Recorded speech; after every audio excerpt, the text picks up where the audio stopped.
This is Next With, the series where we talk to the biggest minds in marketing, major thinkers, major brands, and in this case, I would say a major maker, a major shaper and doer, because we have Remco Westermann, who is the CEO of Verve.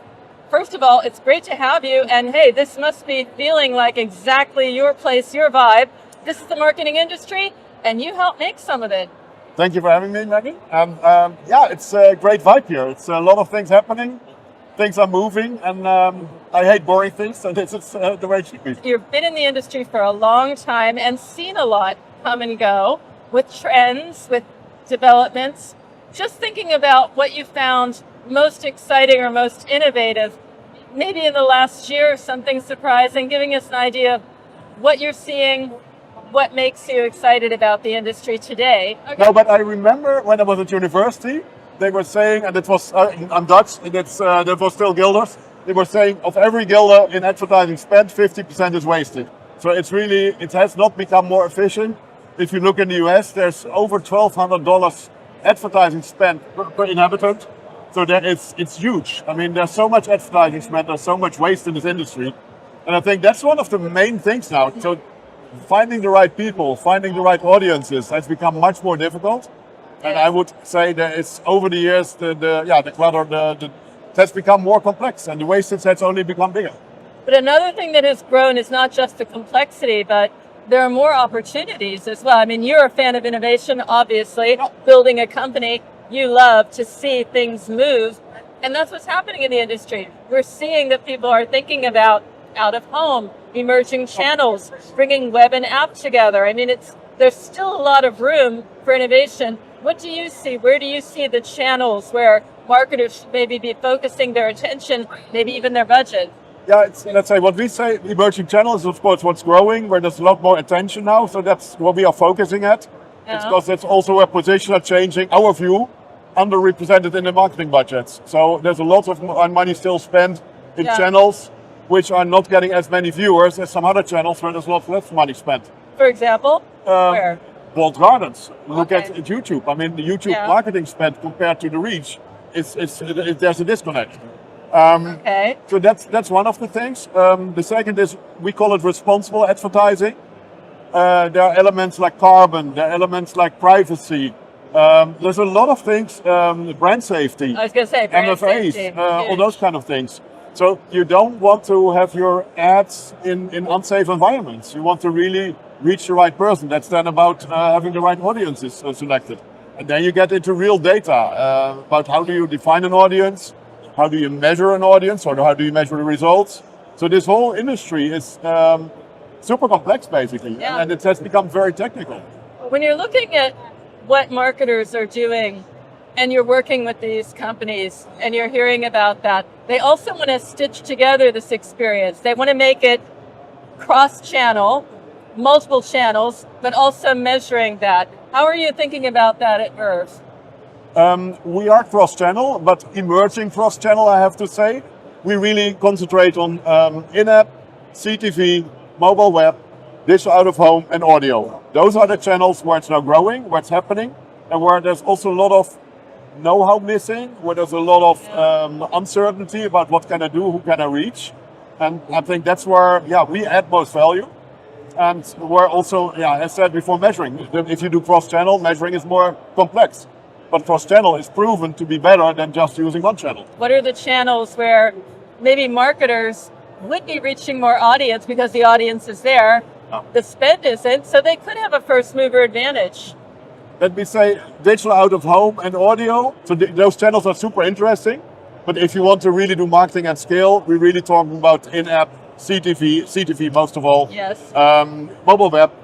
And let's say retail media, not to forget, which is somehow going in between. But I would also say retail media or retail is also an emerging channel. And there is signal loss. There is a problem with the amount of data. But on the other hand, I'm hearing so much more about the contextual data points that maybe we're missing, maybe we don't fully understand or we don't leverage properly, that could fill in some of the gaps there. Yeah, we believe in, let's say, a more complex way of targeting and measuring, which is combining the signals that you have. This market has also there become much more complex. But if you then, how to say it, take the contextual signals, the alternative identifiers, so you put all the information that you have together, you get much better. We have now a new, let's say, tool developed or solution which is called Atom, targeting on mobile device. So we measure signals on the mobile device via our SDK, and with that we are able to say with a very high likelihood is it a male or female. There's no personal data leaving the device, so it's all segments. That's another way of measuring, or let's say of targeting and measuring. And if you put all those together, you get the best results. And you have to, of course, work with the privacy part. If a consumer says, I don't give consent, there is no consent. And that part of the market is getting bigger and bigger. Apple now is 70% no consent, or even more than that. Let's say looking at the browsers, okay, Google had to change a bit, but also there's a movement towards less consent. So a publisher wants to also sell his non-consent traffic. An advertiser should focus on this non-consent because there's hardly any competitors there at the moment. And if you are able to target well there, it's a great way of working with cheaper CPMs and still doing a very good job. So that, but I think the whole thing is it's getting more complex. That means also you need more, I'd say, know-how on the side of the media agencies, of the advertisers. Another thing that's very different is the focus on brand and performance and getting that balance right. But I'm hearing so much more about the investment in brand needs to be greater because the impact, LTV, the curve, the whole long term, and much more worth the investment. How do you see how brands and marketers should be balancing brand and performance? Totally agreeing. You should combine, let's say, lower funnel and then upper funnel. Upper funnel is long term, so much more difficult to measure. Yes. But we have seen with an, let's say, sports shoes brand that was, let's say, neglecting the upper funnel, that they really have a problem selling their shoes now. So there is proof in the market, and it's difficult to really prove what's there. There's a new segment which we see, which is in the middle, which we call brand performance, which is not really about selling things, but really about measuring, much better measuring of what you do on the branding side. So it's clicks, it's reactions, it's really things like that. So because a lot of brand is just vague, and a lot of brand uplift studies are maybe not telling the ultimate truth because there's so much different influences in there. So we're a big fan of brand performance, really making also brand more measurable. Plus doing a lot really on the performance side.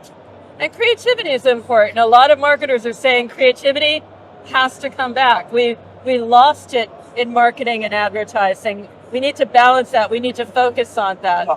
No, totally agree. As I said before, it's about, let's say, reaching the right people, don't wasting money on media buying with too many parties in between, and then using the right creativity to really get your message there. And then about measuring that you really see what can I improve. We're talking about the complexity, but there's also within the ecosystem some competition, demand and supply. We say, for example, the publisher is the new audience.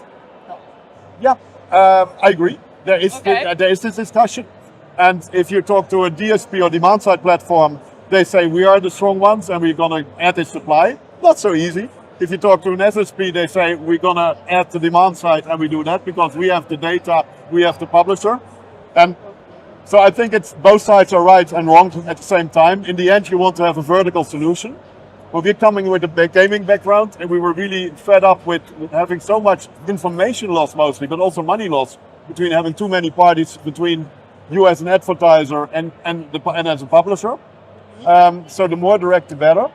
And then indeed, is the publisher the audience? Publisher is super important because publisher is very close to its customers. Exactly. It can get much more information. But in the end, it's about the consumer. If the consumer is happy with the content, he will faster give consent than if he's not, or she. Well, we talked about how exciting the industry is and how gamers are excited. So there's a lot of interest, there's a lot of attention for an industry that talks a lot about attention scarcity or attention metrics. So people are paying attention, and there is a level of them being more available if you can engage them properly. What are you most excited about when you look out at the horizon, you look at the trends in the industry?